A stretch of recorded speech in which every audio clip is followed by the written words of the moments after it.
started in 1977 with one sheet of plywood, and each year we've been growing, and of course it's gotten to this size table now. Just like model trains, my father gave me a train when I was 4 or 5 years old. I don't know how he packs it all up. This is fantastic, Bob. We did a lot of different stuff this year. I know you looked around. I know you See, we got tanks running in Pickett. Yeah. We added the Disney train. Buzz Lightyear. This drive-in that they just started put, that it doesn't exist anymore. I think it's cute. I don't know if you caught it, but they're actually making out in the back seat. The drive-in. Look at that. Oh, look at the coyotes. Oh, is that airplane? It's a toy airplane. Look, there's a man getting chased by a crocodile. Hey, is Indiana Jones in there? Just a hobby. I started out very small. I was happy to get anybody here. This is just a scene created. It happens to be the most popular one we do. We have a fire. We even tape the local dispatcher. Overall, everything's awesome.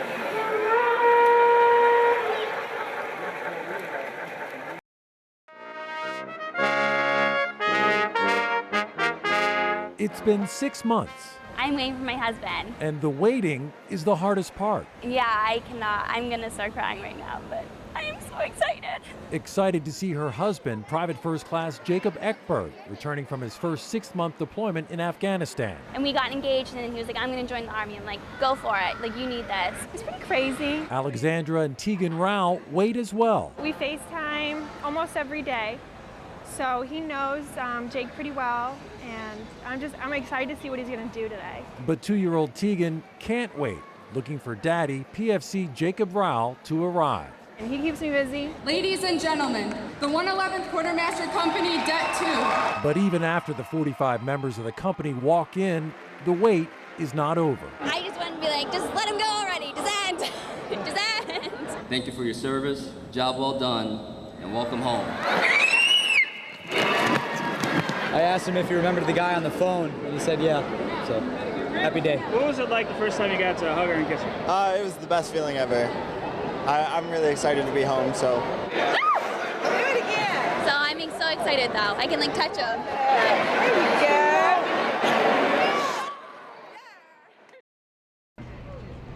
3 months might not seem like a very long time, but to a 6-year-old boy, Maybe I'll hug him. 12 weeks can be an eternity. Well, my mama and me came here because we wanted to see Daddy's ship come by. Cody Anning's father is on board the USS Portland.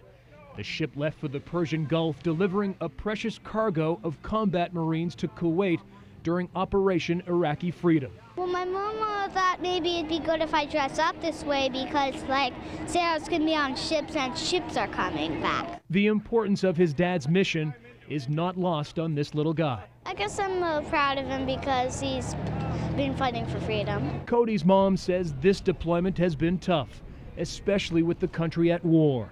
With the Portland sailing out of harm's way, she's breathing easier. This is an incredible homecoming. We're excited to have him home. Tip your hat, Daddy. With his father's ship in sight, Oh, I see him now! Yeah, you see him. this family reunion, 3 months in the making, is finally here. It's a good feeling to be home. Everybody's just happy to be here. I guess I really like it that he came back. That might be the understatement of the year. Now it's time for this family to get reacquainted. Well, we asked if I missed him and he said yes. In Virginia Beach, I'm Greg McQuade, News 6 Network.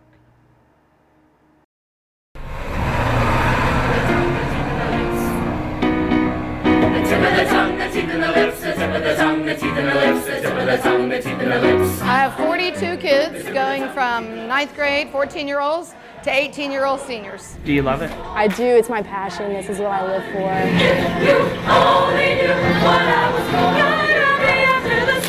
Parade magazine has run a competition looking for America's favorite show choir. New Dimensions from Clover Hill was nominated. Voting for that stops at midnight tonight. All right, y'all gotta sing. Say to yourself, there's nothing in store for this day. It was like a new experience for me. In the morning. My teacher, Miss Thomas, just brought it out of all of us, and we just all shine on stage. The top 3 get to be on Glee, which, that's all the rage.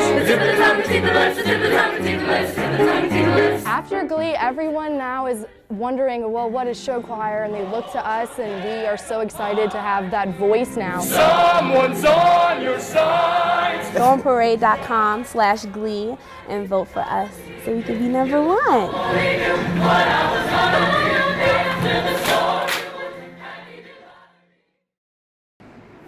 You got his number? Well, if you got any extra ones, we'll buy them. At the corner of Pederson Avenue and Carrybrook Drive. I live over toward Mechanicsville. That's where my farm is. Tucked into a corner near Short Pump.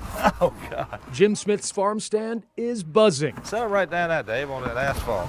Okay. That's a nice one. Jim is stocking up on pumpkins, pansies, and mums. It's a lot of hours, a lot of time, but if you like it, you don't mind it so much. Autumn, one of Jim's busiest seasons. Well, I've done it probably 28 years now. I've been in it. But this fall at West End Plants and Produce, the shadows seem longer, the air a little chillier. Hit us hard, Greg. It was bad news for us. After 14 years on this spot and nearly 30 in the neighborhood, Jim must close up shop. You know it's going to happen, but you don't like it, but it's nothing you can do. From farm stand to pharmaceuticals, Jim's lease is running out and a new drugstore is moving in. The third pharmacy to open in the area. We're losing our livelihood. We're losing a lot of different things, a lot of good friends we've made here. Jim is no stranger to moving. Other locations he has leased nearby have all been developed too. This is probably the biggest place I've had. I've had small stands all over the county for the last 28 years. But after we got this one, I said, man, this is it.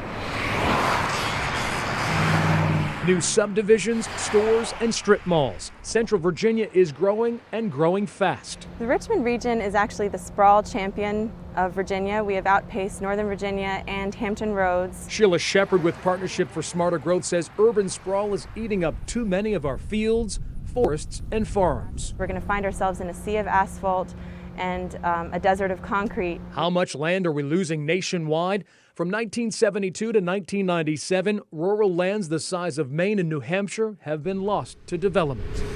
Virginia's population is expected to jump from 7 to 9 million by the year 2050. More people means more homes. More homes mean less open space.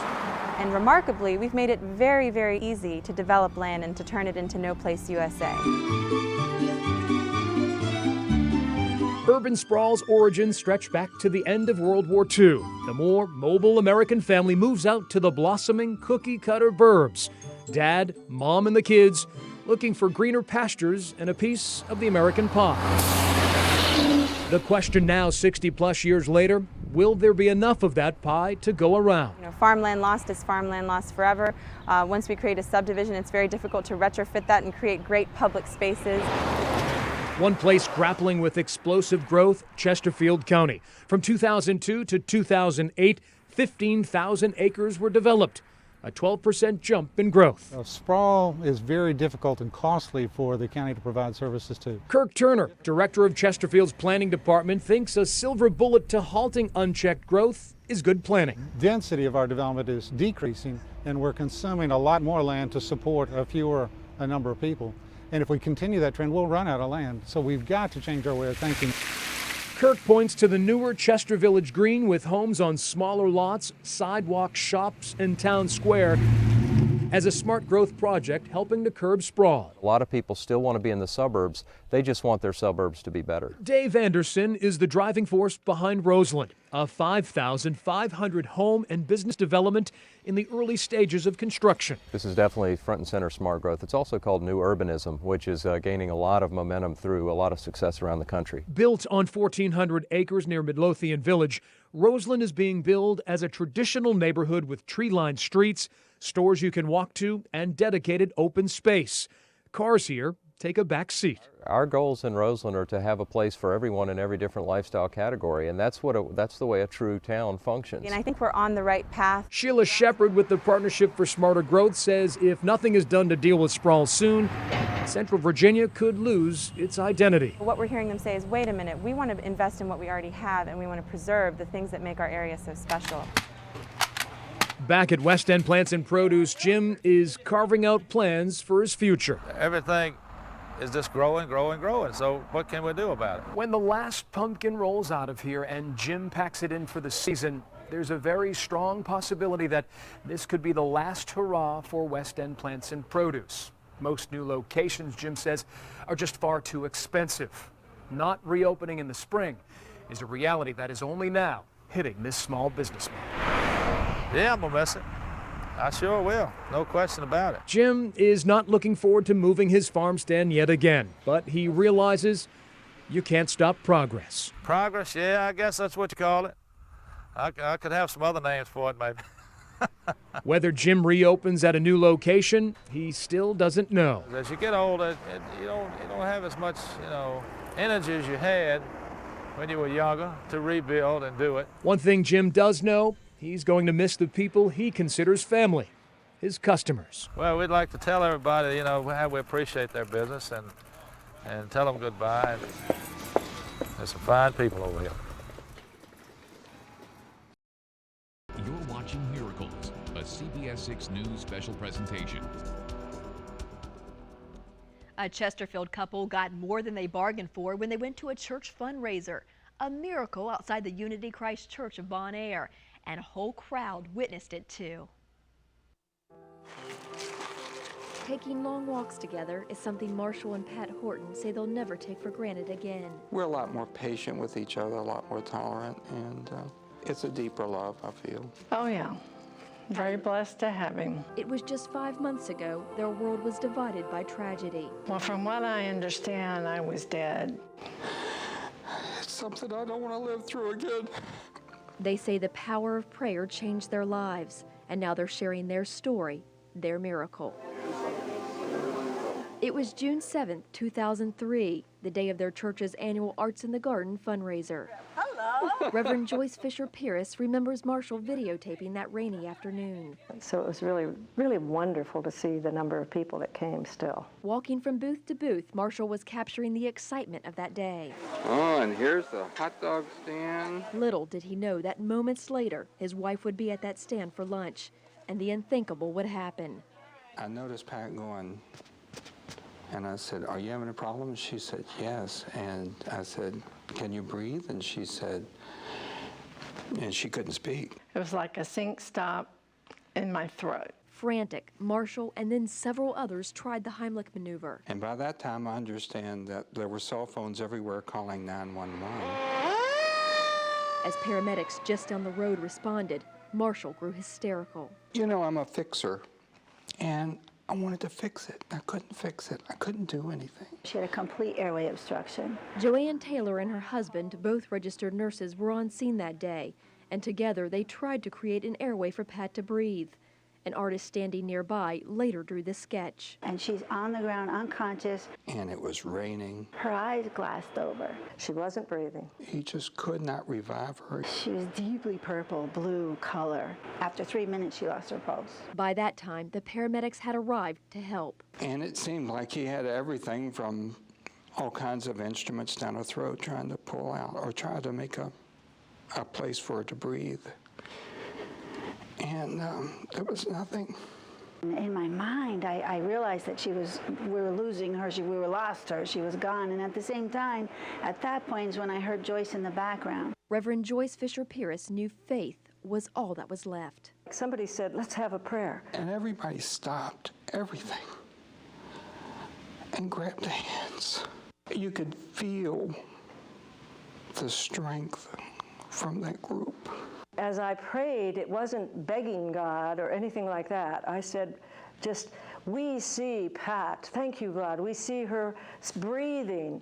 We see her heart beating. She is vibrantly alive. Hearing those words, Joanne and the paramedics say something else seemed to take over. Like an angel, it just came through to me. I heard from Joanne, she said, her heart's beating, her heart's beating.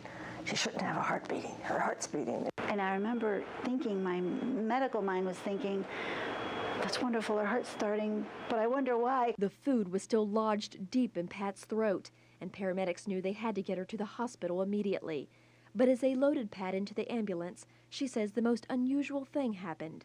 There was another me sitting up in the ambulance looking down at myself. It looked clear as day. And then, amazingly, the food dislodged itself. With no coughing. She was still unconscious. Her face never changed. No physical effort on her part. It was in her mouth. I've never seen that. We were all just, praise God, this is so beautiful. And it was. At the hospital, Marshall held his wife close. He said, you scared the wad out of me. You can't believe what you've put us through. And she says, I'm sorry.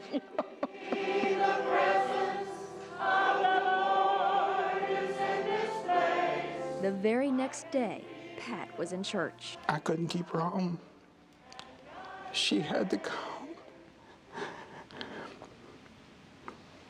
and give that love back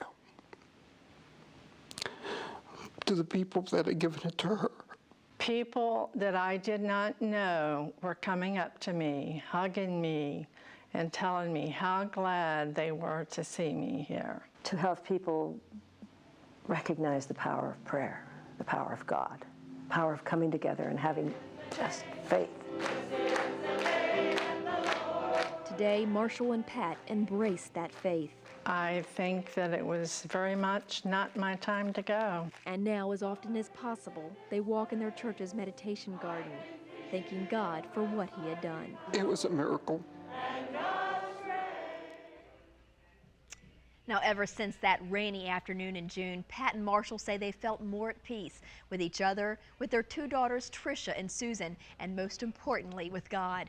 Pat says she no longer fears death, and she no longer eats Italian sausages. You ready, little guy? Here it comes. Go. There it is. It was pretty obvious that he had good hand-eye coordination from the start. He loves to play baseball, can hit a baseball really well, too. He's just natural, he just loves it. Yes! Who's your favorite tennis player? Roger Federer. Is that a Wilson? Why is that your favorite? Because Roger Federer plays with it. Everybody thinks their kid is special or whatever, but it's hard not to notice that he can hit a tennis ball. He loves tennis, he loves baseball, and just can't get him to slow down. Whoa! What was that? Was that a winner-winner chicken dinner? He gets a kick out of things like when Andy Roddick plays Andy Murray because it's Andy against Andy. I mean, he's 4 years old, right? Yeah. Play till dark, and he'll go home and hit up against the wall inside of our house for another hour after we get home. Yeah. And then he'll sit down and play Wii tennis. Good job. Okay, back up. Let's hit some more. Ready? Here we go. 1, 2. 1, 2, 3. It's a lesson plan that does not require a textbook. Left face. Living historians breathing new life into American history. Are y'all taking Civil War history, American history? Reenactors from both the North and South paint a picture of the challenges soldiers and civilians faced on and off the battlefield. It's more interactive, which I like a lot. Social studies class never sounded. Just before the battle, Mother, I am thinking most of you. Or felt quite like this. See how heavy it is? They're bringing it alive before these children. Teacher Danita Miskimin says the time has come for a project like this, especially with the 150th anniversary of the start of the Civil War just 3 months away. When you read out of a textbook, you're reading the words. This is coming alive. You're touching it, you're feeling it, you're seeing it, you're living it. Students are learning much more than military tactics. I learned that they did not have toothpaste back then. And they made coffee when they were marching. The main question that the children are normally asked is, are those uniforms hot? On some levels, the educators get just as much out of it as the students. If you had a hope and you're in prison, what would your hope be? To get out, yes, good. It turns on light bulbs, and then it brings on more questions, and some kids light up and they're like, wow. And that is actually really good payoff when you get that wow. Judging from the students' reaction, I actually enjoy learning about the Civil War. These time-traveling teachers are welcome back to class anytime. Very good. Very good. It's another day at Tuckahoe Elementary. Like most schools, the sights and sounds are the same. But unlike most schools, children have been coming here to learn for 62 years. We're so glad you're here. Kindergarten teacher Lynn Archer has been here for 36 of those 62 years. I'll keep going until this body tells me no more. What is 35 divided by 3? Some of Archer's former students are now teachers at Tuckahoe. That's the key. And she's the grand teacher to dozens of children of students past. My mom told me right before I went, she said, "Oh, I had Miss Archer when I was your age." I have a picture of when I was 5 or 6 sitting on her lap at field day, and she looks exactly the same with the long hair. Very good. Some ask Archer, why spend so many years in one school? What is a quarter worth? You have the consistency of having these great families here all the time and a lot of support in the community. Built in 1947, Tuckahoe is among the oldest schools in Henrico County. And not much has changed here over the years. I started out right here in the first grade. You started out right there. Raymond Wallace and James Reed were among the very first students here. It is almost exactly like it was. The tile, the trim. Up until 2 or 3 years ago, the seats in the auditorium were the same ones, I'm convinced. When you come back and look, it all comes back. It's amazing. But what's more amazing for both men is seeing their legacy. I think it's really neat because both my grandfathers went here, and I sitting in the same seats, walking along the same path. I thought it was pretty cool that he was playing baseball right down there. For years, families like the Reeds have been returning to Tuckahoe, despite several private schools and newer schools close by. Many say Tuckahoe thrives because of its location. It's in an upscale section of the county. Some have even complained West End schools like Tuckahoe are favored when it comes to school funds. When I hear people in other parts of the county say, oh, you get everything. No, we really don't. In fact, Archer says Tuckahoe was one of the last schools to even get air conditioning. You know, we were over here just sweating bullets. It was so hot in here. And our PTA got to work and raised over $32,000 and put air conditioners in this school. Money comes, money goes, but the people and how they use the things that they have, I feel like that makes a big difference as well. That's a lesson Sarah Hubbard says she learned from her own mother, a teacher at Tuckahoe for 30 years. Blue. Who inspired her to teach at the same school. 2, ready, play. Just as Casey Bradley's music teacher inspired her. Triangles again. 1, 2. I sat right here and my music teacher stood up here, and this is where I figured out that I wanted to be a music teacher. The sense of family and togetherness is still here. Julie Ranson says it's like coming home teaching at Tuckahoe. So paint it in. Especially when she sees the same faces. Here it is. She saw as a 6-year-old student. I have to still call Mrs. Archer Mrs. Archer. I can't use her first name. This is the story of Frederick. Once you're a teacher, you're always a teacher, and you're certainly not in it for money. You're in it because you love kids and you love what you do. And at the end of the day, teachers, parents, and students all say that's what matters most at Tuckahoe. Welcome to school today, rise.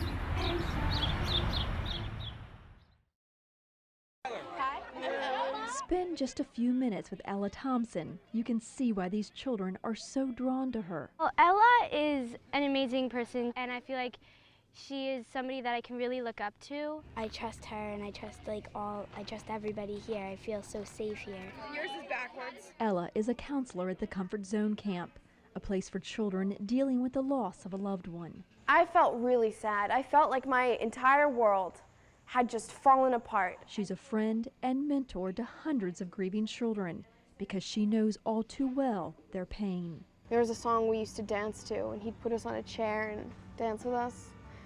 It was Wonderful Tonight by Eric Clapton. I can't listen to it, even now.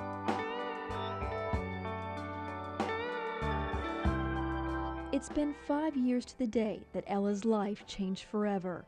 The day her father never came home from his job at the World Trade Center. I really miss the hugs.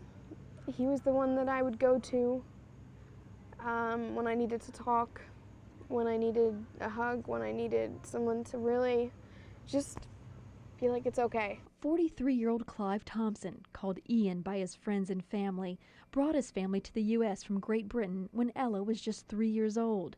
He worked hard, not only as a money broker, but as a volunteer paramedic. Ian was one of the first people on scene to help after the World Trade Center bombing in 1993. He just was a really good person. But on September 11th, Thompson's family doesn't believe he had the chance to help anyone. It's believed the second hijacked plane slammed directly into his office. To this day, Ella has not seen the video that most of the world has. If I watch the tape, I'm probably watching the moment he dies, and that's just too much. Months after her father's death, Ella's mom, Lucy, sent a reluctant Ella and her younger sister, Rachel, to the Comfort Zone camp.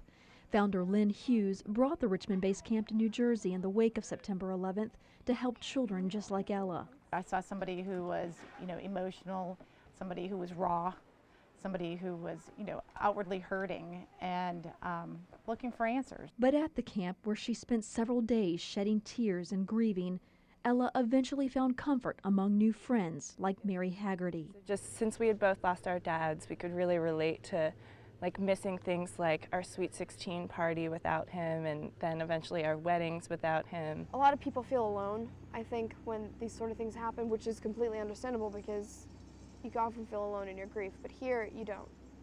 There's always someone who knows just the right thing to say. That support gave Ella the strength to find the answers she was looking for. Shortly after her father's death, she traveled to Japan on a goodwill mission to meet children from other countries like Afghanistan and Iraq. People are always shocked to hear that I have these amazing friends in Afghanistan. I will never be angry at them or their countries or their cultures because I got to know them. I really feel that ignorance breeds hate. It was one more step that put Ella on the road to recovery. We've all been through so much. But it's been reaching out to younger children like Melissa Macklin, whose father died in a car accident, that's helped her heal the most. It helps to know that Ella and all the other big buddies have gone through all the stuff that we have. Because if I talk about me losing my father with my friends, they're like, oh, I'm so sorry. I don't want pity, I just want somebody to talk with. As a junior counselor and a counselor, I've sat in with kids and their stories have just completely touched my heart. It's something she hopes her father would be proud of, yet the pain of his loss is still very overwhelming 5 years later. Even though I'm in this, great place in my grief, it's just too much because I still lost my dad. Even if I'm okay with that, I found ways to make it a good thing, I've still lost my dad. And he's the only dad I ever get. But she's now following his life lesson, paying it forward. All right, come on, guys, look up. She's going to leave her mark in a big way because that's Ella, with a big exclamation point and a smile, and it's going to be cool to see. Residents in Accomack County, Virginia are used to the water, but they're not used to using so much of it to fight fires, as this Eastern Shore community deals with the serial arsonist. There are not many secrets in counties like Accomack. This is a nice community. Everybody's good people here. But there is one secret puzzling this community, the identity of a serial arsonist who has terrorized the county with 70+ fires since November of last year. It's just been a tough time catching a person that's behind it. Jody Bagwell is fire chief of one of Accomack County's volunteer fire squads. He, like the others, is not getting paid for battling all the blazes. Heck, he doesn't even have a uniform. It's been fairly tiring. Pretty much your own guard every night. You figure that you're going to probably get a call. Jody says the hardest part is that firefighters have to work their regular jobs during the day, only to go out and fight fires nearly every night. The thought has never crossed my mind at quitting. Something that I like to do. There's a lot of evil stuff going on. George Floyd is a military veteran. This burned down home next to his was arson number 21. You think if this was in a more populated area, like a Chesterfield, that you would get more resources? Yes, you would. Yeah. Oh, yeah. No doubt about that. That's the feeling of some residents, but not the feeling of firefighters, who say the state police have helped tremendously, offering a $25,000 reward for the arsonist's capture. It is not their primary motive to commit murder. Forensic psychologist Mike Banks says residents shouldn't feel worried about the arsonist hurting them, adding that if police want to catch the arsonist, they should look at the crowds. In many cases, the same individual will be somewhere in the vicinity of that fire in order to watch what's going on. That theory leaves some speculating the arsonist could be a firefighter, something Jody says is impossible. A firefighter is somebody that helps people, and an arsonist is somebody that's not helping anybody. Fire departments from around the country are beginning to help out here in Accomack. A squad from Pennsylvania has begun donating its resources. Again, anyone with information is asked to call the Virginia State Police. Reporting in Accomack County, Joe St. George, CBS 6 News. The Alamo attracts thousands of visitors each and every day, but on this morning, something else is grabbing all the attention. 2, 1. Some Rams are stopping people in their tracks. A Texas two-step, this is not. I'm not sure they've seen a group quite like the VCU pep band before. These merry musicians are thrilled to be following their team on the road to the Final Four. I never thought that I was going to make it all the way to the Sweet 16. Freshman Dan Metz and his fellow pep band members make noise during an impromptu concert in downtown San Antonio. Dan's hoping his team does the same on the hardwood. It's quite an experience for us as well as the people here in San Antonio. And we just looked at one another and said, we're going. Die-hard Ram fans, Peggy Rosen and her husband Peter traveled 1,500 miles to be here. Their battle cry, San Antonio or bust. We've been following VCU for so many years, and all of a sudden to get a chance to come and play in a Sweet 16 is just kind of like a dream come true. Back in front of the Alamo, Dan and his fellow Peppers are hoping to make a lasting impression in Texas. VCU is the talk of the town, and that's something that's really cool to see.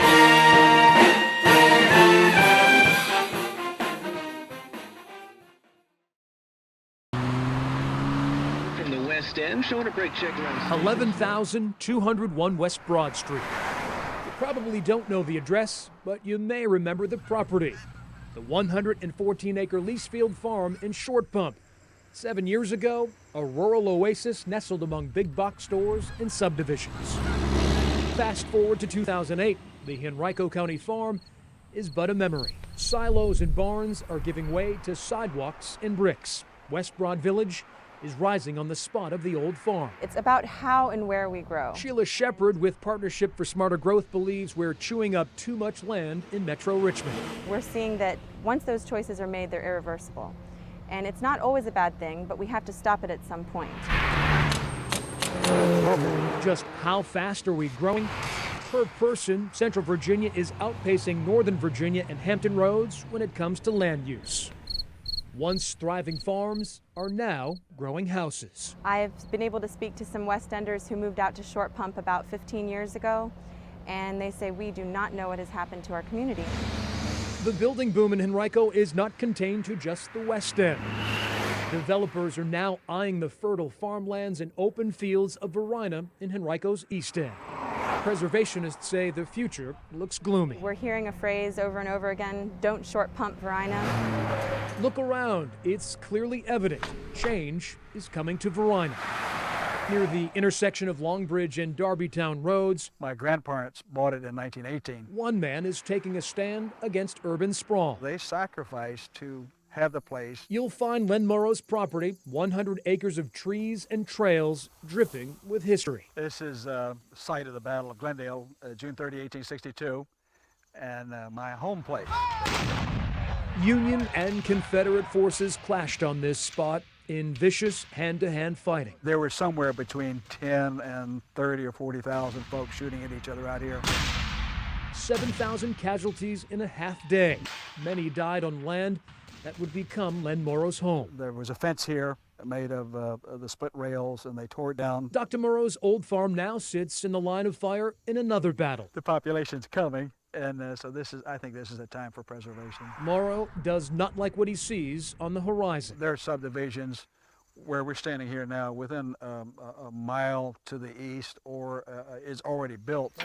This property owner does not want to see his childhood home and historic spot suffer the same fate. I want to see the property preserved without being developed commercially or residentially, either one. Battlefields are unique and irreplaceable. Bob Crick with the National Park Service says once we develop a battlefield, the hallowed ground is lost forever. We can't really afford to pass up the connection between what makes the Richmond area so special historically, and the land. Preservationists say the nation is losing 30 acres of Civil War battlefields to development each day. This was a haven for me. Len Murrow does not want to be a statistic. It's in better hands now because the trust will keep it and it won't just be another subdivision. After wrestling with the decision for nearly a decade, Dr. Murrow is selling his land to the Civil War Preservation Trust, a group dedicated to saving history before it's too late. Just how attractive is the Murrow property?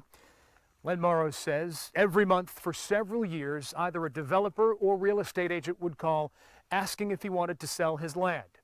Len Murrow gave it serious thought, but in the end, he said he needed to make a decision that allows him to sleep well at night. And that it's possible my great-grandchildren may come out one day and walk to the place, you know, and they couldn't do that if it were a factory or a parking lot or whatever. Murrow's 100 acres will eventually be linked with nearby Malvern Hill Battlefield. Dr. Murrow is unique in my experience in dealing with landowners. Ranger Bob Crick says the addition of more parkland will help tell the story of Virginia and our nation. And it's all thanks to one man's selflessness. Dr. Murrow has already served as a sort of a trampoline, a human trampoline for preservation momentum. How happy are you now that you made the decision? Oh, still very happy. Mr. Murrow and the trust are not releasing the sale price. Murrow admits he could have made much more money selling to developers, but he feels wealthier in so many other ways. And it turns out it was all good. It's for a good cause. All of the good that has come from this, none of it could have happened without him making the decision to protect his property. So he certainly is the hero of the story.